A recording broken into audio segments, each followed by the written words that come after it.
Anda kembali di iNews Siang, pemirsa. Peradi Bersatu berencana mengirimkan surat ke Mahkamah Agung. Peradi meminta agar MA meninjau penangguhan penahanan Roy Suryo.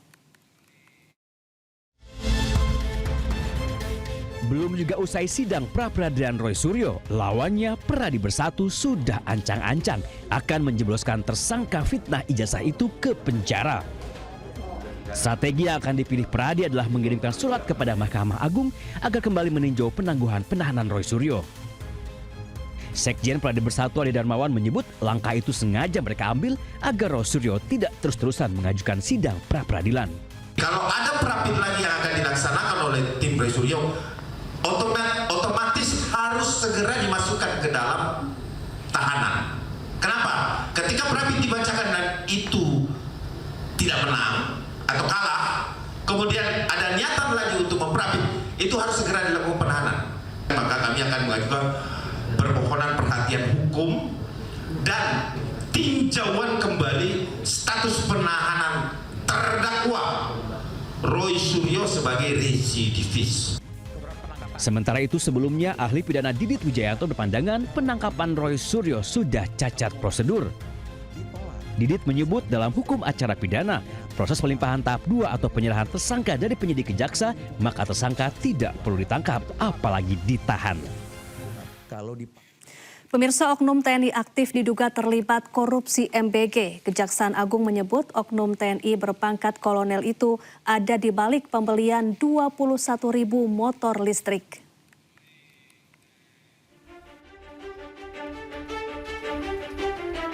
Setelah Kejagung menetapkan polisi aktif berpangkat Brigadir Jenderal Lalu Muhammad Iwan sebagai tersangka korupsi MBG, Korps Adiaksa menyebut ada dugaan keterlibatan oknum anggota TNI aktif dalam pusaran korupsi MBG.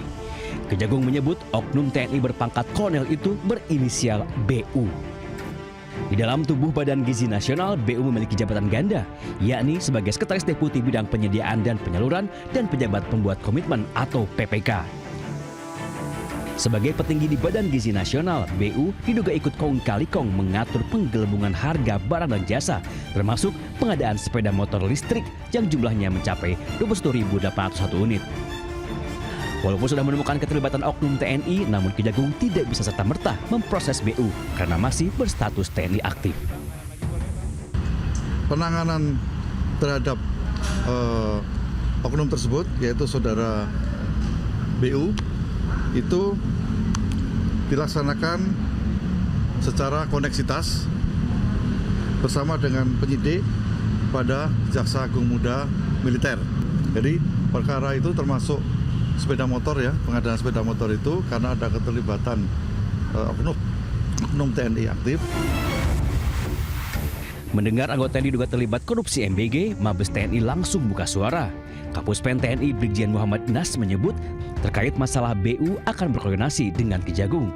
Jika terbukti korupsi, maka BU akan ditindaklanjuti sesuai ketentuan hukum. Dalam lingkaran korupsi MBG, Kejagung telah menetapkan 7 orang tersangka, 4 orang petinggi Badan Gizi Nasional, 3 lainnya dari pihak swasta.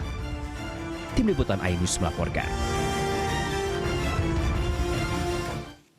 Kita ke informasi lain, pemirsa. DPR RI menampung aspirasi Majelis Ulama Indonesia untuk membentuk rancangan undang-undang pidana tentang lesbian, gay, biseksual, dan transgender atau LGBT. Sementara itu, wacana pemberantasan LGBT menuai beragam tanggapan dari masyarakat.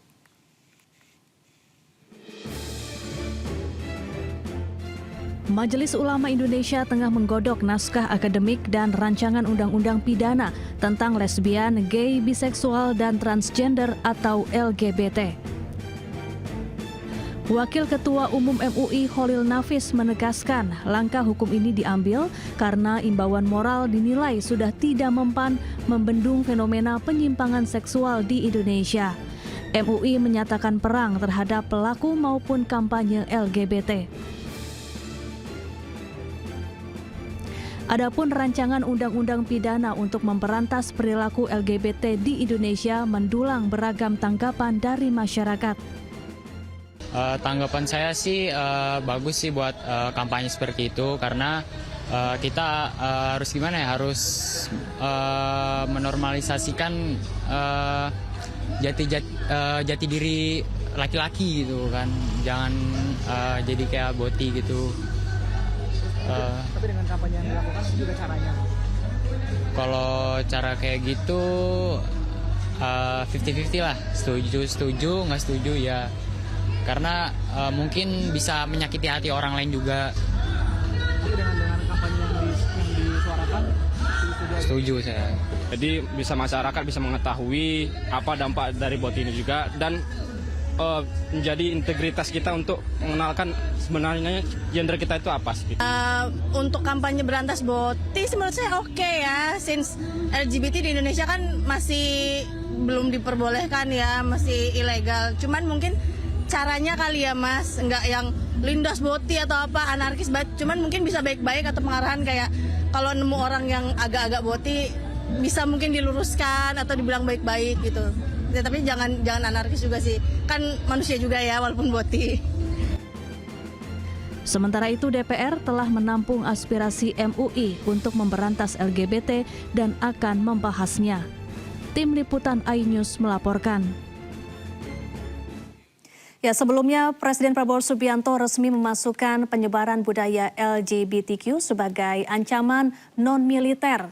Hal tersebut ditetapkan dalam Peraturan Presiden atau Perpres nomor 111 tahun 2025.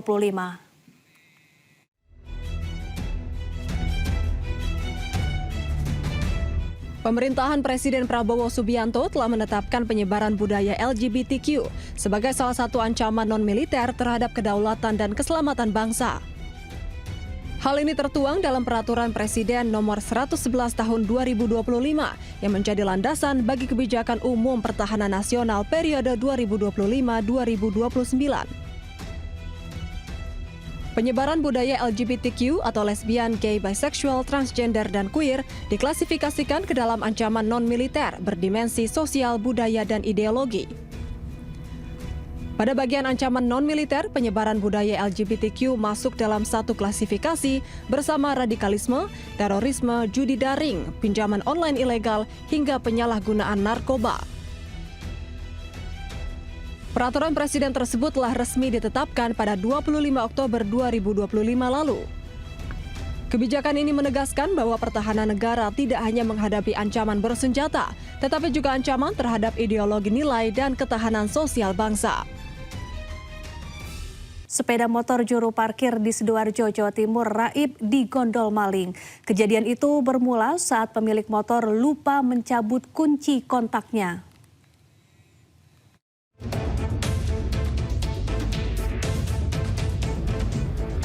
Diduga lupa mencabut kunci kontak motor saat ditinggal mengambil lampu senter dan kursi motor seorang juru parkir klinik dokter di Desa Tambakrejo, Waru, Sidoarjo raib digondol maling.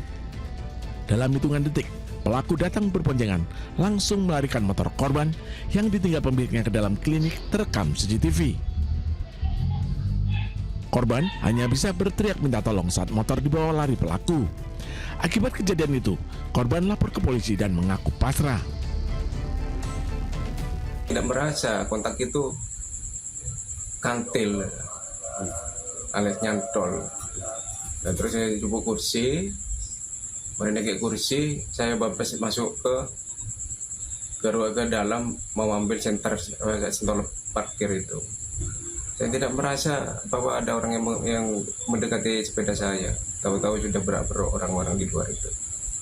Yang sudah kecolongan, kemalingan. Saya pasrah aja, Mas. Kini, kasus pencurian motor milik juru parkir ditangani Satreskrim Polsek Waru, Sidoarjo. Dari Sidoarjo, Jawa Timur, Pramono Putra, iNews melaporkan.